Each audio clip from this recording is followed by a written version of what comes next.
Ya, kalau saya juga orang yang punya keyakinan bahwa mindset yang benar akan membuat kita punya modal awal ya. Karena kalau uang kita mungkin nggak punya gitu ya. Tapi kalau misalnya skill kita belum ada gitu. Tapi kalau mindsetnya sudah benar ya, mindset orang kaya itu ya biasanya satu adalah dia orang yang mau belajar gitu ya. Lalu dia adalah orang yang mau belajar dari orang, menerima masukan dari orang lain gitu ya.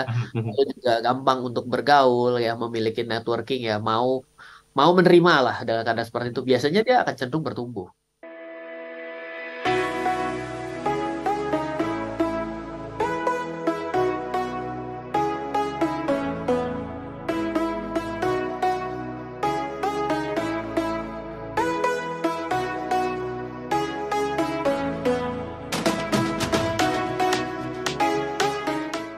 Ya, selamat malam Mas Daryl. Selamat malam pada seluruh smart listeners dimanapun berada. Saya Bekerja lagi. Salah deh gue ngomong. iya kan, masih kerja juga kan Mas Ryan kan? Pasti punya utang Masih kan? Punya. Kaya nggak kaya? Ya udah sepakat ya, kan? kaya relatif kalau kata orang. Oke, relatifnya itu di mana letaknya Mas Ryan? Ya relatif dari ya ini dia bagaimana kita mendefinisikan yang namanya kekayaan ya. Jadi Oke, kalau dari saya kita ambil yang sederhana dulu ya. Kita bicara mengenai berapa uang yang kita terima secara pendapatan dan berapa biaya yang kita keluarkan. oke. Kalau pendapatan lebih besar daripada pengeluaran, ya berarti ada yang surplus ya. Biasanya Hmm, orang itu kaya lah karena tinggal bagaimana caranya mereka menempatkan uang yang selisihnya itu. Nah, hmm, kalau misalnya pendapatan setara dengan pengeluaran ya berarti itu sudah akan segera miskin. Karena apa? Karena biasanya pendapatan bergerak naik lebih pelan dibandingkan yang namanya biaya pengeluaran. yang lain. Ya, pengeluaran. Nah, kalau biayanya lebih besar, nah ini biasanya ya contohnya ya yang pakai hutang terus-menerus ya kan untuk hidup sehari-hari. Ah, itu lebih parah lagi. Berarti itu udah pasti miskin saat ini dan mungkin kemudian hari ya tambah miskin juga seperti itu. Hmm, Tidak sadar ya, kalau tidak ya. sadar. Hmm. Tapi Saya gini, rela- oh itu pengertian relatif tuh di situ gitu ya maksudnya ya atau meaningnya ya. Tapi gini, Ya, sejatinya judul ini tuh sebenarnya kita kita edit. Ini kita belak-belakan aja. Judulnya ya, kita edit. Tadinya Mas Ryan itu memberikan judul kalau mau kaya berhenti kerja bangun usaha. Tapi kok terdengar agak sedikit memprovokasi gitu ya. Karena banyak juga kok orang-orang yang tadinya dia masih kerja, dia juga punya usaha, ya kayanya makin nambah gitu Mas Ryan. Nah kita klarifikasi dulu. Apakah memang harus seperti itu Mas Ryan? Ya lepas dari berkaca tentang kayanya seorang Ryan Filbert gitu. baik, gini. Ini sebenarnya topiknya gini loh Mas Daryl. Tadi kan saya masuk lift gitu. Nah, orang dua ngobrol gitu kan. Saya lantainya tinggi ya, 38 gitu kan karena kantor. Ini ngobrol mengenai itu. Makanya nggak kaya-kaya. Kerja terus sih. Udah, bikin bisnis. Yang lucu begini ya, dua orang ini sama-sama kerja tapi ngomongnya begitu gitu kan. Oke, oke, Iya oke. kan, ya, soal sama-sama kok pakai lanyardnya sama gitu, tapi kok begitu cara ngomongnya gitu. Nah, berarti saya dapat satu kesimpulan, ketika orang bekerja, orang bilang bahwa cara untuk menjadi kaya adalah dengan berhenti bekerja dan bangunlah usaha. Oke. Ya, ya, nah, saya pinggirin dulu. Saya mau bilang bahwa saya mau coba ngobrol bahwa salah satu paman saya sampai hari ini dari pertama kali karirnya adalah dari seorang pekerja dan sampai hari ini masih kerja juga, Mhm, tapi kaya loh gitu deh. mhm, mhm. Tapi kaya loh gitu. Nah, tapi apa yang membuat dia semakin kaya? Satu, orangnya jujur, hebat, pekerja keras dan keren banget. Jabatannya naik berkali-kali lipat, Oh. direktur bank-bank besar. Itu lama-lama ketahuan. Kan nggak sebut merek, nggak ketahuan lah. Terus, Udah terus. beberapa kali pindah, 4 kali, lalu tambah tambah disebutin. Tetapi ada satu yang menarik di belakangnya. Jadi dia jadi seorang pekerja seumur hidup dan ternyata menjadi orang kaya. Ya, Hmm, ada om saya yang lain itu memang dari awal tidak pernah bekerja sama orang, tapi juga menjadi kaya dengan jalur menjadi seorang pebisnis. Jadi hmm, jawaban yang pertama didengar itu saya sebenarnya di sekitar saya tidak memvalidasi bahwa kata-kata di awal itu kalau kamu mau kaya jadilah seorang pengusaha, hmm, jadilah punya usaha sendiri gitu hmm, loh. Tapi karena di sekitar saya punya dua contoh, tapi ada kesamaan yang menarik di sini. hmm. Ternyata setelah ya semakin punya uang gitu ya, om saya yang bekerja ini ternyata dia istrinya itu pintar memutar uang. Ya, Oke. yang saya tahu, yang saya ingat banget itu pergi ke stasiun mana, oh itu di belakang ada tempat parkir Hmm. motor. Itu om punya. Cerita Oh, lagi tempat yang lain lagi, ini om punya. Loh, om kan kerja terus kok bisa? Oh itu si tante yang urus. Oh, Eh, jadi memang betul kalau ada kata-kata Menteri Keuangan Keluarga gitu ya. ya, Jadi ya si istrinya itu ternyata memutar uang, quote unquote memutar uang, menempatkan uang yang diterima oleh suaminya itu dengan baik secara pendapatan pengeluaran, tapi oke, juga dilakukan penempatan investasi dan juga akhirnya punya usaha sendiri.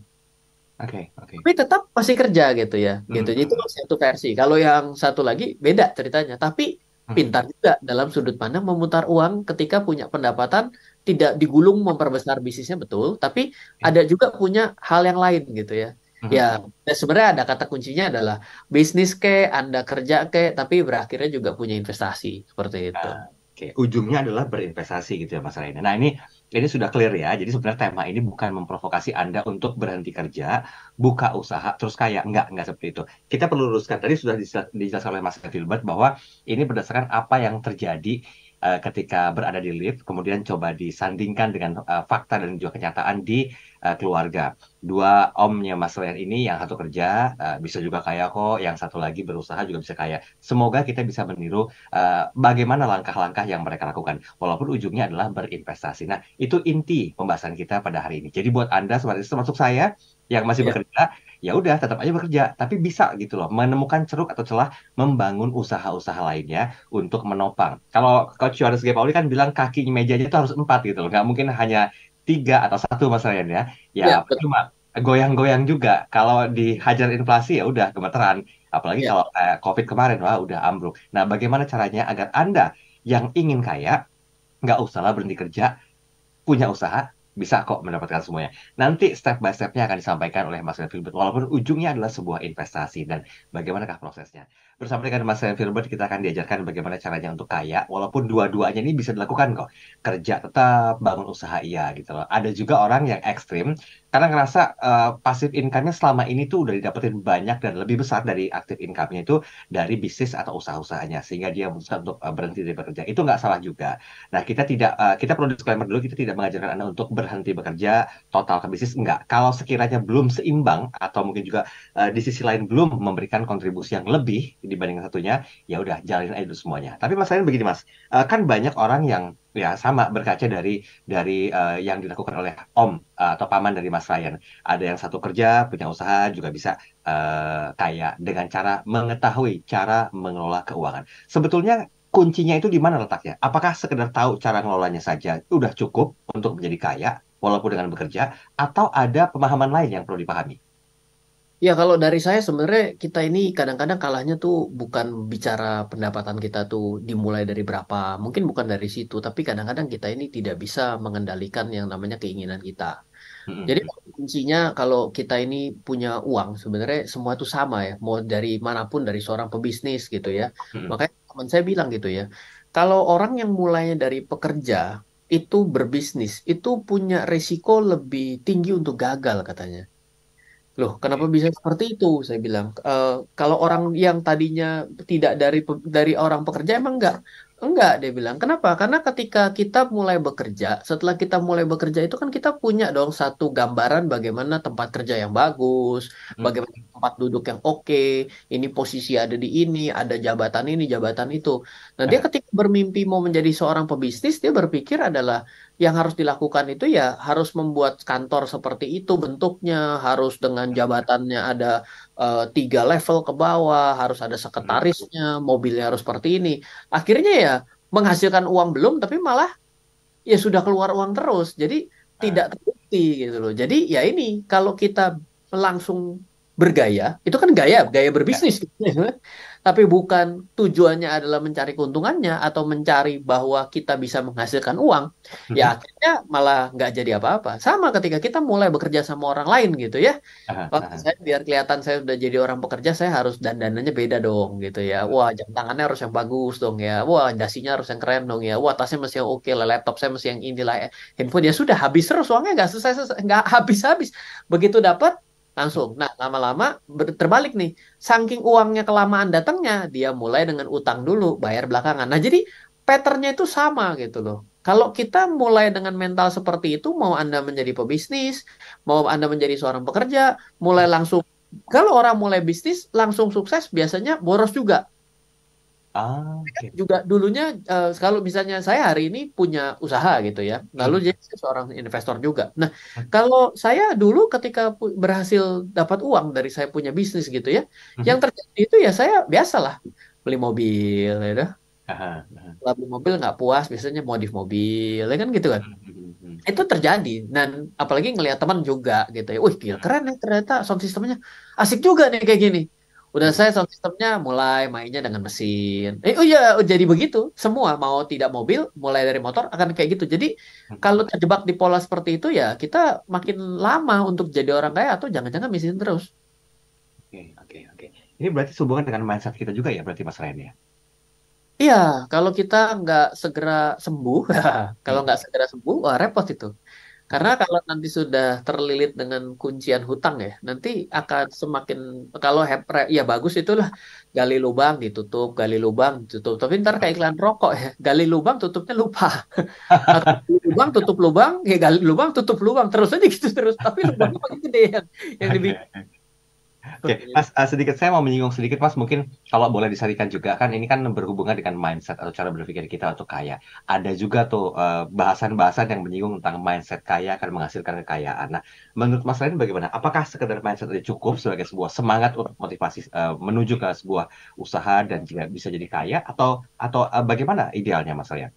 Ya, kalau saya juga orang yang punya keyakinan bahwa mindset yang benar akan membuat kita punya modal awal ya. Karena kalau uang kita mungkin nggak punya gitu ya. Tapi kalau misalnya skill kita belum ada gitu. Tapi kalau mindsetnya sudah benar ya, mindset orang kaya itu ya biasanya satu adalah dia orang yang mau belajar gitu ya. Lalu dia adalah orang yang mau belajar dari orang, menerima masukan dari orang lain gitu ya. Lalu juga gampang untuk bergaul ya, memiliki networking ya, mau mau menerima lah dengan keadaan seperti itu. Biasanya dia akan cenderung bertumbuh. Tapi kalau dia sudah menolak ya, wah saya pokoknya mah enggak lah gitu ya, saya gampang menyalahkan. Dia selalu lah itu biasanya suka menyalahkan, suka mencari-cari alasan, ya suka menunda. Itu mindsetnya udah nggak bener. Sebenarnya mau bisnis, mau investasi, itu mindset seperti itu nggak akan membuat sukses kok. Prinsip dasarnya sebenarnya sama kok sebenarnya dalam investment juga seperti itu. Oke, kita mulai masuk step by stepnya Mas Ryan. Mohon di-sharingkan ilmunya. Saya ambil dua contoh ya. Kalau misalnya mau kaya, berhenti kerja, bangun usaha. Itu yang Ya. pertama. Caranya bagaimana? Kemudian yang kedua adalah mau kaya, tetap bekerja, dan bangun usaha. Itu caranya bagaimana? Nah, kita mulai dari yang pertama dulu Mas Ryan. Sesuai dengan judul yang kita cantumkan di thumbnail YouTube kita ya. Mau kaya, berhenti kerja, bangun usaha. Caranya bagaimana? Kalau kita berpikir bahwa mau kaya itu dengan cara berhenti kerja dan bangun usaha ini biasanya dikenal dengan strategi namanya bakar kapal ya. Mm-mm, Ya mm-mm, kan kalau kita eh, ada teknik berperang itu kan biar bagaimana bisa menang itu katanya adalah kapalnya dibakar, nggak bisa pulang lagi, langsung maju ke depan, mereka ya dia akan menjadi sukses. Ya, menurut saya cara ini sebenarnya ya kalau dengan diambil dari kata-kata yang ada di lift itu, saya sih mm-mm, cuma mau bilang itu cara seorang spekulan ya. mm. Bertaruh dari situ. Dan jujur saya bukan orang yang suka dengan cara seperti itu, jujur saja. Oke. Ya, tapi ini stepnya saya bicara ya, gitu. Tapi kalau Ya, ya. stepnya bagaimana ya silahkan dicoba. Nah, tapi ini perlu banyak sekali amunisi yang cukup ya. Karena apa? Karena bukan hanya pengetahuan juga. Kalau kita belum pernah menjadi seorang pebisnis itu, saya selalu bilang kalau saya ada di pelatihan-pelatihan gitu yang mengundang saya di usianya sudah mau pensiun gitu, mereka merasa bahwa uang kurang gitu ya. Jadi Mhm. tiba-tiba dia bilang, wah Pak, ini ternyata saya selama ini salah ya. Harusnya saya bisa berhenti kerja lebih awal, lalu saya bisa sesegera mungkin untuk menggunakan uang yang saya miliki untuk berusaha. Lalu saya bilang hati-hati loh Pak. Let's say Anda mulai di usia 40 ya, apalagi saat ini usia 50. Mhm. Saingan-saingan Anda yang bikin usaha terus seperti itu mungkin usia 18 atau pakai uang bapaknya.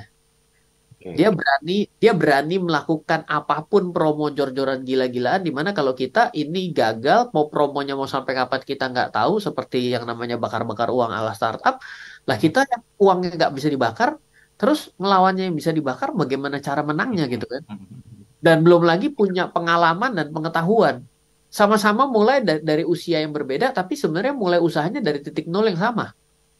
Mhm. Ini syukur kalau dari nol yang sama. Artinya dengan cara seperti ini spekulatif sekali. Kalau misalnya mau melakukan seperti itu, apakah ada yang berhasil? Yes, ada yang berhasil. Tapi tentunya yang kayak gini biasanya menghasilkan tingkat keberhasilan lebih kecil ya dibandingkan tingkat kegagalannya. Jadi yang mati mungkin 90, yang berhasil mungkin jangan-jangan 10 atau kurang, saya juga tidak tahu pasti, tapi yang jelas itu sangat beresiko. Nah, kalau misalnya mau melakukan seperti itu di usianya justru yang masih muda dan tidak Mhm. punya hubungan gitu ya, hati-hati ya. Anda siap gagal, tapi anak Anda belum tentu loh. Dan jangan lupa ketika kita bicara seperti di Amerika ya, kalau hari ini mungkin lagi agak sedikit bumi gonjang-ganjing perekonomian di sana. Ya, Mhm. kalau di sana itu kan walaupun kita benar-benar tidak bisa bangkrut, sekalipun bangkrut itu tetap ada makan yang bisa ditanggung, ada juga Mhm. yang namanya sekolah anak masih bisa. Tapi kalau kita di Indonesia bangkrut is bangkrut, benar-benar anak nggak bisa sekolah, ya kan? Mhm. Lalu juga kita tidak dapat tidak ada makanan, nah kan beda sekali kondisi yang namanya kebangkrutan itu sendiri gitu. Jadi Mhm. kalau misalnya mulai dari usia yang cukup muda mungkin oke lah, dan juga Mhm. belum memiliki tanggungan juga oke lah. Tapi kalau semakin punya tanggungan, please dengan cara seperti ini jangan terprovokasi sama teman seperti yang di lift tadi pagi. Kalau itu beneran diseriusin, menurut Mhm. saya kans gagal jauh lebih tinggi daripada kans berhasil. Ya, hidup cuma sekali. Ya betul, oleh karena itu gimana? Iya, iya, iya. Ya. Iya. Tapi ada kan Mas ya, banyak orang juga yang berani untuk mengambil resiko dengan harapan ya bahwa apa yang didapatkannya selama bekerja itu kan nggak pernah bisa mencukupi kebutuhan, sehingga mereka memutuskan untuk berhenti, kemudian fokus kepada bisnis atau usahanya. Yang mungkin ada di benak saya adalah ketika mereka berusaha, sorry, ketika mereka membangun bisnis itu udah lama dilakukan dan berbarengan dengan saat mereka bekerja. Ini tingkat probabilitasnya lebih bagus yang mana Mas? Ketimbang ujuk-ujuk berhenti kerja, Ya. trial error coba bisnis. Lah ya, iya itu kan strategi yang kedua ya. Artinya dia itu tidak Ah, bakar kapal, malah dia injak dua kapalnya diinjak dua-duanya kan. ah, ah, ah. Yang mana melaju lebih kencang lama-lama dia tinggalin kapal yang satu ya. Oke. Atau jangan-jangan kapal yang lama dibongkar dibuat ngerakit kapal satu lebih lebih kencang lagi ya, bisa jadi kan. Tapi itu ya mungkin lebih bagus ya. Cuma hati-hati ya. Dalam hidup kita ini sebenarnya bisa bisa untuk fokus pada dua hal seperti itu bukan suatu hal yang gampang. Lalu Mm-mm. juga ya kalau misalnya kita bekerja, lalu kita juga mungkin ambil buka toko-toko kecil yang namanya mungkin di marketplace marketplace seperti itu lah. Kalau kita memakan quote unquote waktu yang harusnya kita gunakan untuk kerja, ya apa itu bukan sedang korupsi waktu juga. Ya. Jadi ya kita juga harus fair ya. Jangan lupa loh, ketika nanti Anda menjadi seorang, misalnya dari seorang pekerja berubah menjadi seorang pebisnis, Mhm. ataupun menjadi seorang pemilik bisnis, ketika nanti Anda mulainya dari bekerja sambil berbisnis dan ternyata bisnis Anda jalan, once Anda pindah menjadi seorang pebisnis, Anda akan mempekerjakan orang lain ya. Ya. Ini jangan-jangan yang Anda pekerjakan juga akan melakukan seperti yang Anda lakukan ketika Anda lagi kerja. Biasanya begitu. Iya, jadi kan akan balik lagi kan ke kita tuh ya. Ya, ya, Nah, ya. jadi mesti hati-hati menjaga tanggung jawab itu ya, once ketika kita dibayar ya memang itu adalah sesuatu yang mereka sudah bayar ke kita, dan menjaga itu integritas ya namanya, itu yang Hmm. susah. Integritas itu sulit sekali. Seperti itu. Ini humble banget nih ya sekarang ya. Belakangan hari ini Yes. berapa episode kayaknya bijak banget, wise gitu. Full of Kadang-kadang ngegas. Nah, kalau belum. Iya. kalau Belum. pelanggaran ngegas tiba-tiba. Itu kalau ngomongin masalah Amerika tuh ekonomi gonjang-ganjing tuh ngegasnya minta ampun tuh luar biasa. Iya, ini narasumber yang ini agak aneh. Break dulu aja ya Mas Ryan. Nanti kita bahas di sesi yang ketiga lebih detail lagi. Kalau tadi kan skenario-nya adalah kalau kita bekerja, mau kaya itu berhenti bekerja, kemudian juga buka bisnis. Nah, bagaimana dengan orang-orang yang nggak berhenti bekerja sambil jalan bisnis itu bisa kaya? Permasalahannya pasti banyak. Kendala waktu lah, harus bagi waktu. Tapi saya tertarik untuk bahas sedikit komentar. Ya, jangan-jangan kita masuk ke korupsi waktu juga nih. Nah, ini yang harus diperhatikan sehubungan dengan integritas kita di perusahaan tempat kita bekerja. Anda jangan kemana-mana, kami akan segera kembali. Temanya itu kontroversial banget. Statement awalnya adalah kalau mau kaya, berhenti kerja, bangun usaha. Tetapi kita buat simple, kalau mau kaya adalah bangun usaha. Kita belum masuk ke sisi investasinya seperti apa yang mungkin cocok untuk Anda lakukan. Nah, Mas, kita masuk ke pertanyaan yang ada di WhatsApp dulu. Ini sudah ada Bapak Felix. Kalau Pak Felix bilang begini, saya setuju dengan statementnya Mas Ryan Filbert. Sebisa mungkin dua-duanya harus jalan sampai akhirnya nanti menemukan mana yang betul-betul membuat kita itu punya income yang sangat banyak. Dan jangan pernah tinggalkan active income dulu sambil pelan-pelan belajar untuk mendapatkan passive income. Bisa Ya, lewat usaha atau bisnis yang lainnya. Oke, boleh komentar Mas Ryan? ya, itu sebenarnya ada kata kunci yang kita kadang lupa ya bahwa Hmm. bisnis ya yang kita jalankan itu ya sebenarnya bagian dari investasi juga. Oke. Coba kalau kita buat, kalau secara formal ya kita bikin bisnis ya, terus Ah, abis itu kita buat sebagai badan usaha. Nanti kita ada yang namanya penyetoran modal gitu ya. mm-mm. Penyetoran modal itu seperti orang mau investasi kan gitu. Emang modalnya berapa sih kalau untuk beli saham kan gitu juga ya. Bedanya ini kita membuat PT sendiri, lalu kita setorkan uang kita, lalu dibagi menjadi saham, berapa lembar saham, per satu lembarnya harganya berapa kan seperti itu.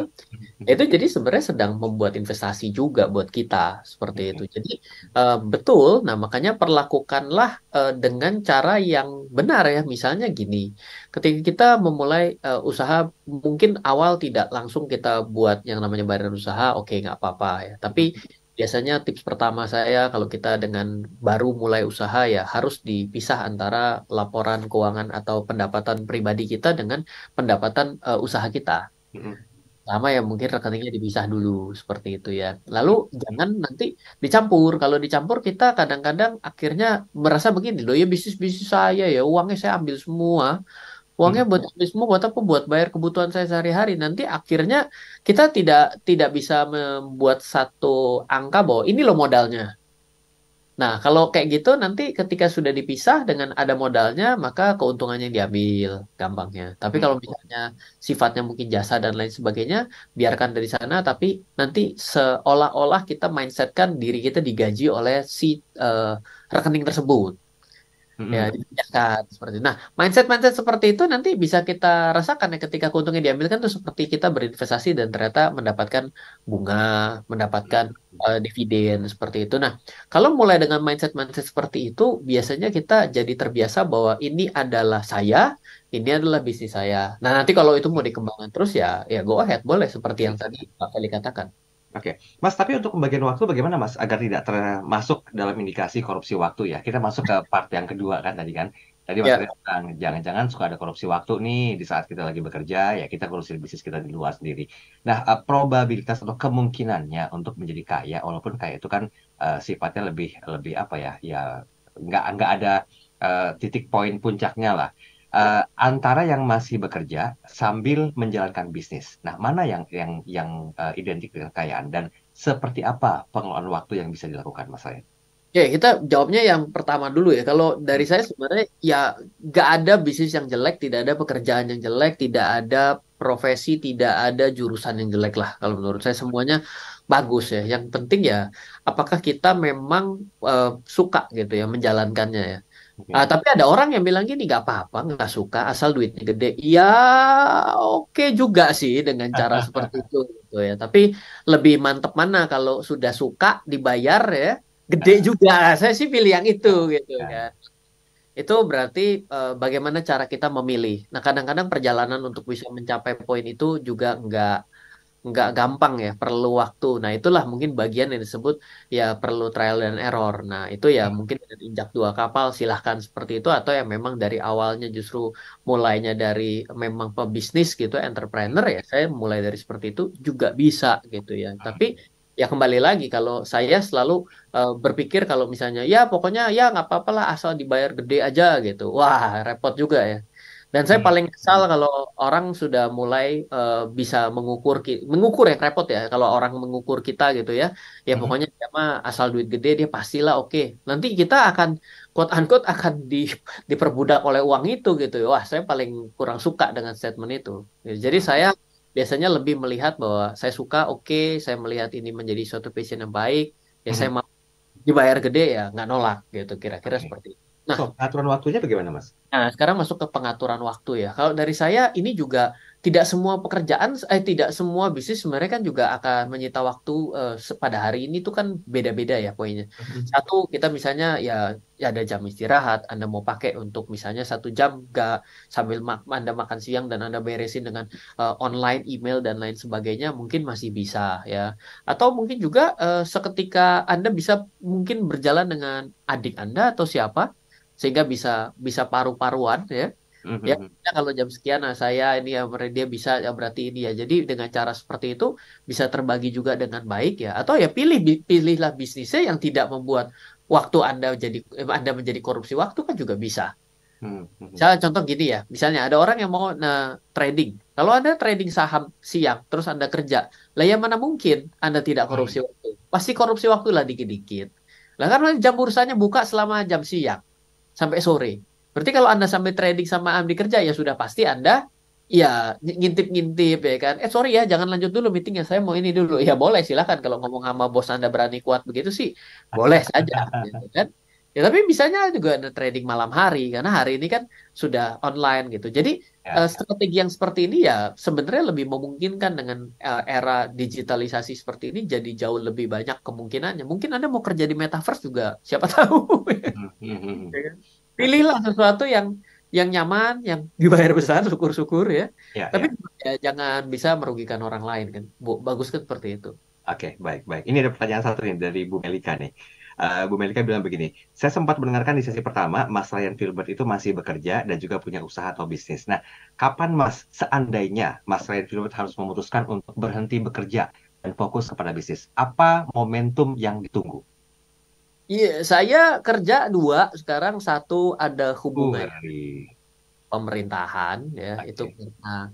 karena merah putih. Sih, bisa aja. Baju Kapten Amerika ngomong merah putih, bingung juga. Ini merah putihnya juga sih ya. Oke, satu itu karena punya panggilan seperti itu yang saya suka Oke. ya. Yang kedua adalah saya terhitung bekerja pada perusahaan yang saya miliki juga gitu ya. Jadi sebenarnya ini bisa saya ya kalau saya hari ini mau berhenti sih sudah bisa. Cuma ada Hmm. beberapa tanggung jawab yang ingin saya deliver, ada beberapa goals-goals yang ingin saya capai. Jadi alasan saya tetap bekerja bukan karena saya serta-merta karena uangnya, tapi juga karena ada poin-poin nilai lain yang ingin saya ambil sebenarnya. Ya, ya, oke. Ini satu pertanyaan lagi nih dari Bu Melika nih. Ya. Eh, yang berikutnya adalah kalau seandainya memang harus fokus dan memilih satu di antaranya, apa momentum yang bisa kita tunggu agar bisa memilih ke bisnis atau usaha kita ketimbang bekerja? Momentum kemarin yang terpaksa sekali sudah lewat, Bu, 2020. Itu mah Orang, keadaan yang membuat kita nah begitu. ya kan satu momentum loh. Momentum banget ya, gitu. Ya itu contoh gitu ya. Eh, itu ya ekstrim lah, itu disaster lah. Ya, ya, ya, Ya, ya. ada hal lain mungkin ya triggernya tiba-tiba harus kita pertimbangkan begini ya dalam hidup investasi itu maknanya luas bagi saya. Contoh gini, Anda punya tiga hal yang harus diatur secara seimbang ya. Anda punya uang, Anda punya kesehatan, Anda punya waktu. Ya, biasanya orang akan tukar-tukaran dengan hal ini. Oh ya, ya kalau ibu gitu ya biasanya hubungannya dengan keluarga dan anak gitu ya. Ya, Oh ya. ya, uangnya makin hari makin banyak, jabatannya makin oke, tapi dia sama anaknya posisinya makin hari makin jauh. Ini biasa kepikiran gitu. Ini mungkin menjadi momentum gitu. Ayo dong, uang oke ya, ini udahlah saya pakai usaha. Mungkin dengan usaha sendiri saya cuma dapat separuhnya, tapi saya dapat waktu dan Ya, saya bisa dengan anak saya. Lah itu juga trade off gitu loh. ya, ya. Atau kita punya uangnya oke ya kan, tapi kesehatannya bablas ya kan. Satu hari cuma bisa sempat makan berapa sedikit sekali sehingga oh ya bukan lagi intermittent tapi memang seperti itu. Berarti itu sedang menginvestasikan masalah juga itu buat kita. Jadi elemen-elemen timingnya itu ya pertimbangan akan tiga ini ya. Apakah Anda bisa menjaga itu dengan seimbang atau wah ini kacau nih nggak bisa. Ya udah sebenarnya itu menjadi sesuatu momentum untuk Anda pikirkan kembali apakah yang Anda dapatkan itu benar atau jadi bom kemudian hari ya. Nah, oke. Baik, Sip. baik. Jadi tiga poin penting itu yang harus diperhatikan ya. Sebelum kita break, ini sudah ada malam Mas Daryl dan juga Mas Ryan, izin sharing ya. Waktu pertama kali saya jalanin bisnis insurance, itu capek banget Mas. Kerja sampai tengah malam, ya untungnya masih muda, tenaga masih kuat. Karena masih kerja di dua tempat, begitu income saya sudah sama di tempat lama, akhirnya dengan mantap saya tinggalkan kerjaan lama. Lalu Ya, saya tekuni kerjaan bisnis asuransi sampai dengan sekarang. ya. Sehingga saya punya waktu dan sehat, ya hidup cukup lah katanya. Oke. Yes. Ya, itu menjadi salah satu momentum tuh tadi salah satunya adalah ketika sama, ya kan? Jadi kan ada keyakinan ya, oh kalau saya tinggalkan ini, gaya hidup saya, standar hidup saya tidak akan turun. Lumayan lah sudah sama. Yang satu ditinggalkan berarti ya sudah, saya yang ini kita jalanin. Sebenarnya kalau tadi mau coba berani kan sebenarnya kenapa nggak diambil dua-duanya lumayan tuh jadi double kan bisa gitu ya. Ya, Karena ya, ya. kita kan punya keserakahan seperti itu ya. Betul, Tapi betul. biasanya salah satunya akan korban kok pastinya. Oke, harus memilih satu di antara dua ya. Ya, agak sulit lah menjaga dua-duanya. Wah, itu memang sulit sekali. Ya kecuali punya punya tim ya, at the end ya punya tim ya. Seperti kalau agen asuransi kan biasanya dia sudah satu satu titik tidak lagi memproduksi bagi dirinya sendiri, adalah dia membangun timnya kan seperti itu. Oke, baik. Ya. Mas, kita break dulu ya. Nanti kita sambung lagi karena ada beberapa komentar yang masuk. Sayang waktunya nggak cukup untuk kita bahas maksimal di sesi ini. Tadi kan sudah disampaikan ya sesi kedua bahwa kalau misalnya Anda tetap mau berhenti bekerja, kemudian fokus bisnis itu nggak salah gitu. Cuman kayaknya agak sedikit beresiko. Nah, kemudian yang kedua pertimbangannya adalah kalau seandainya Anda tetap harus bekerja, kemudian juga sambil jalan bisnis, identik dengan adanya istilah korupsi waktu. Ya pastilah, pasti kan nyolong-nyolong juga untuk buka atau mengetahui bagaimana perkembangan usaha Anda. Nah, Mas, secara netral dua-dua ini kita ambil sebagai sebuah kotak yang harus kita bahas, Mas. Termasuk saya pengen tahu bagaimana do and don'ts-nya yang lebih spesifik. Kalau seandainya kita tetap berhenti kerja, sorry, kita memutuskan untuk berhenti kerja dan bangun bisnis. Nah, bagaimana do and don'ts-nya? Mungkin boleh belajar dari pengalaman yang pernah diketahui oleh Mas Raya. Ya, kalau kita berhenti bekerja dan kita akhirnya bangun bisnis gitu ya. Kalau saya mengencourage dan juga tentunya di sekitar saya juga banyak gitu ya. Hmm. Jadi tingkat keberhasilan ketika pertama kali baru mulai itu ya sebenarnya kecil sebenarnya. Kalau dilakukan dalam jangka panjang, kecuali inginnya cuma bisnis kecil ya, nggak mau gede-gede ya. Kalau misalnya bikin bisnis cuma hanya ingin nggak besar-besar ya, hanya untuk melewati dan hanya untuk mencukupi gitu ya, berarti ya itu ya bisa-bisa saja ya. Tapi masa iya sih ada orang yang mau hidupnya seperti itu? Karena ketika kita berjalan di tempat kan sebenarnya kita sedang mengalami penurunan gitu ya. Nah, jadi kalau dimulai dari lebih awal, lebih muda, biasanya memiliki tingkat keberhasilan jauh lebih tinggi. Nah, apalagi hati-hati ketika tadi saya katakan kalau misalnya kita sudah berkeluarga dan lain sebagainya dan kita tiba-tiba banting setir secara tiba-tiba gitu ya, maka kita mungkin siap gagal tapi orang di sekitar kita bisa nggak siap, dan anak kita bagaimana, dan bisa itu malah panjang sekali loh ya, bisa Ya, ya. kemana-mana tuh. Biasanya kamu sih kenapa kamu lakukan itu, wah udah panjang tuh ceritanya. Jadi itu jangan jangan dilakukan secara keputusannya sendiri, tapi mungkin harus dengan keputusan yang bersama-sama dengan untuk melakukan Oke. seperti itu. Nah, kalau dari saya ada tips lain yang ingin saya coba berikan ya ketika kita ngomongnya adalah berhenti ya. Maka ketika kita berhenti yang perlu kita lakukan adalah kalau saya saran ya sebenarnya sudah memiliki beberapa cadangan investasi yang cukup.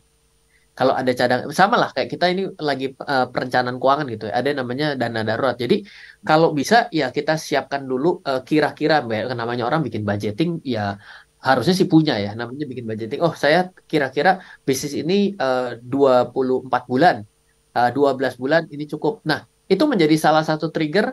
Oke, kalau ini gagal ya saya berarti harus balik bekerja. Jadi ada kayak cut off-nya gitu loh. Ya kalau kita sadar kayak gitu biasanya oke, kalau gagal ya udah kita harus mulai lagi kembali bekerja. Jadi dengan adanya cut off seperti itu ya oke lah kita jadi tahu oh kapan kita harus mulai, kapan kita harus mengatakan kita salah, kita gagal. Jadi sama kayak orang trading juga harus ada yang namanya taking profit dan juga siap untuk stop loss lah seperti itu. Nah, itu posisinya kalau yang tidak yang namanya tidak bekerja lalu dia tiba-tiba untuk menjadi seorang berusaha, kira-kira seperti itu Mas. Oke, untuk yang kedua bagaimana kira-kira? Yang hal-hal yang harus diperhatikan termasuk do and don'ts-nya agar lebih spesifik lagi. Tetap Oke. kerja, tetap usaha. Ya, itu kan strategi yang kita namakan ya injak dua kapal. Tadi saya suka dengan statement saya perlu triggernya apa. Setiap orang punya trigger yang berbeda. Tapi kalau saya itu selalu melihat dari tiga hal yang tadi ya. Pertama adalah dari segi pendapatan kita, atau dan kedua adalah dari segi waktu kita, ketiga dari segi kesehatan kita. Kalau tiga ini kita tukar ya, ini masih saling menukar gitu. Kalau sudah sampai dalam posisi yang Anda anggap nyaman, ya berarti itu mungkin oke. Tapi kadang-kadang ketika Anda merasa bahwa salah satu jomplang ya Anda mesti dia sudah tahu oke inilah titik poinnya saya harus berpindah, ya silakan Anda bisa coba kembali ya melihat apakah keputusannya dari situ datangnya gitu. Nah, tapi kalau selain daripada itu ya ketika kita sudah memulai suatu usaha ya biar pastikan kalau dari saya itu selalu yang namanya apa? Yaitu memecahkan yang namanya pendapatan, oke, dari bisnis, lalu juga dari saya punya yang bekerja, lalu juga dari biaya hidup saya. Itu kalau kita pecahkan, itu kita jadi lebih objektif. Kalau kita jadi satu, kadang-kadang siapa sih yang bisa catat dengan sangat detail? Biasanya enggak. Tapi kalau kita pisahkan, kita akan lihat mana yang berkembang. Oh, ternyata ini saya bisa ambil untuk saya punya kehidupan sehari-hari. Dengan cara seperti itu, pemikiran kita, oh ya udah, ini berarti hal A sendiri, ini hal B sendiri, ini adalah hidup saya sendiri. Dengan itu bisa berjalan dengan baik dan akhirnya kita bisa mengambil keputusan juga untuk yang mana yang kita lanjutkan. Yes, yes, yes, yes. Baik, baik, baik. Ini sudah, coba kita lihat ya, sudah ada Theo. Kalau Theo bilang begini katanya, selamat malam Mas Ryan dan juga Mas Daril. Ini temanya menarik dan terjadi sama diri saya. Akhirnya saya memutuskan untuk berhenti bekerja. Jadi di tahun 2021 yang lalu, di saat masa pandemi COVID-19, ada pengurangan karyawan dan saya kena dengan program itu. Tapi sebelumnya saya sudah menjalankan bisnis atau usaha yang berhubungan dengan laundry. Walaupun awalnya kecil-kecilan Mas Ryan, tetapi saya punya apa tuh? Oh, punya kekuatan finansial untuk mengatur segala bentuk pengeluaran yang berhubungan dengan pribadi dan juga pengeluaran yang sifatnya lebih ke usaha. Dan alhamdulillahnya, setelah mendapatkan uang pesangon dari perusahaan tempat saya bekerja itu, total saya putar dalam bentuk usaha. Sehingga sekarang saya punya 4 untuk laundry, walaupun masih kecil-kecilan juga. Nah, bagaimana untuk bisa mengelola secara kemampuan finansial agar bisnis ini bisa berkembang lagi, Mas saya. Iya, saya gini, kalau ini kan satu bisnis, lalu ini kan sudah empat, berarti kan sudah terbangun dengan baik gitu ya. Dan jadi kalau saya selalu bilang bahwa bangun dan kembang itu adalah dua hal yang berbeda. Kalau bangun itu ya laundry, laundry, laundry, laundry, laundry, laundry gitu ya. Ya, Kalau ya. berkembang itu ya dia mulai ada turunan yang lainnya, bukannya laundry saja gitu. Kenapa? Karena ada suatu, ya, memang pada saat ini terbukti ya, teman-teman saya juga yang berbisnis laundry juga terbukti bahwa ini cukup sustain dalam pandemi juga tumbuh dengan baik dan sedikit ada kegagalan yang saya dengar itu sebenarnya bagus lah dalam kondisi seperti itu. Tapi jangan lupa melakukan diversifikasi. Ingat, ketika kita berbisnis, berarti kita tengah berinvestasi. Investasi yang baik itulah terdiversifikasi. Jadi ya, pertama tipsnya adalah, Pak, apakah sudah melakukan pencatatan laporan keuangan dengan baik? Lalu bagaimana menyikapi empat itu? Apakah laporan keuangan dijadikan satu? Atau empat-empatnya dibuat terpisah? Lalu kalau dibuat terpisah, bagaimana dengan apakah sudah dibuatkan badan usaha? Berpikirlah besar seperti bagaimana bisnis-bisnis besar itu, maka kita akan menjadi besar. Mindset lagi tuh. Ya kan? Jadi kalau kita memang berpikir bisnis menjadi besar, kita berpikir orang besar itu bisnisnya seperti apa ya? Oh, kok dia repot-repotnya mau nulis laporan keuangan yang pakai begitu ya? Ya bukan kita mau publikasi, tapi kita mulai mencatat. Lalu apakah kita juga sudah mulai aspek perpajakan? Kecil aja kok mikir pajak. Nah, itu emang kecil terus makanya kan. Iya, iya. Ya, kan? Kecil terus makanya kalau masih kecil, iya, maka orang kecil terus, orang nggak pernah mikirin besar ya berarti ya, oh, kalau mau ngomong pajak katanya bisnis besar. Berarti kecil kecil terus, nggak besar-besar. Iya, iya, iya, iya. Ya, jadi ya poin-poin seperti itulah yang bisa membuat membangun dan mengembangkan. Jangan lupa bangun ya. Kalau laundrynya 10 tambah terbangun dengan baik bisnis laundrynya. Tapi kalau mengembangkan menurut saya itu sebenarnya harus melakukan diversifikasi. Ya. Orang kaya mana yang memiliki hanya satu bisnis? Gak Nah, ada tuh. Ah, ya udah, berarti udah tahu juga jawabannya. baik, baik, baik. Semangat untuk berkembang ya, berarti Ibu ya. Oke, Mas, kita tinggal 2 menit terakhir. Boleh kita review apa yang sudah kita bahas, termasuk mungkin konklusi yang mau disampaikan. Silakan, Mas Ryan. Ya, sebenarnya ini tema yang nggak terlalu berat ya, ringan ya. Tapi ada banyak mindset-mindset yang menyatakan bahwa ketika kita sedang bekerja, kita berpikir berbisnis adalah suatu hal yang menyenangkan dan cara menjadi kaya dengan cepat. Jawabannya tidak, karena ada masalahnya juga. Ketika kita menjadi seorang berbisnis dan sedang mengalami masalah, dan bisa saja loh, bisnis itu ketika kita lagi berbisnis, yang digaji dapat lebih besar daripada orang yang menjadi pemilik bisnis. Itu akan pernah ada masanya seperti itu. Ya, kita berpikir enak juga bekerja. Ya enggak juga, bekerja ya ada resikonya sendiri, berbisnis ada resikonya sendiri gitu. Jadi kita ya lebih harus mulai bukannya apa ya, rumput tetangga lebih hijau selalu seperti itu. Jadi ketika kita melihat tempat lain selalu ada resikonya, ada rewardnya, dan itulah yang namanya kehidupan kita. Dan kalau bagi saya yang namanya bisnis itu, ketika kita buka bisnis itu seperti kita berinvestasi. Kita juga harus bisa mengambil prinsip-prinsip investasi dalam bisnis kita, sehingga itulah membuat bisnisnya menjadi tumbuh. Kira-kira seperti itu dari saya. Oke, baiklah. Pilihannya di tangan Anda. Kalau sekiranya Anda ingin menikmati terlebih dahulu masa-masa di mana Anda harus bekerja sambil jalanin bisnis, silakan. Kalau misalnya Anda udah yakin banget bahwa bisnis Anda yang sudah Anda lakukan itu memang menjanjikan, yang mau berhenti kerja, silakan. Tapi jangan pernah coba-coba untuk berhenti kerja dan memulai sebuah bisnis baru yang belum pernah Anda kenal sebelumnya. Itu sangat beresiko maupun juga riskan. Kita ketemu lagi pekan depan, Mas Ryan, dengan tema dan bahasa yang berbeda dalam program Smart Market Insight. Saya Daryl Adam. Selamat malam, selamat melanjutkan aktivitas Anda dan sampai jumpa.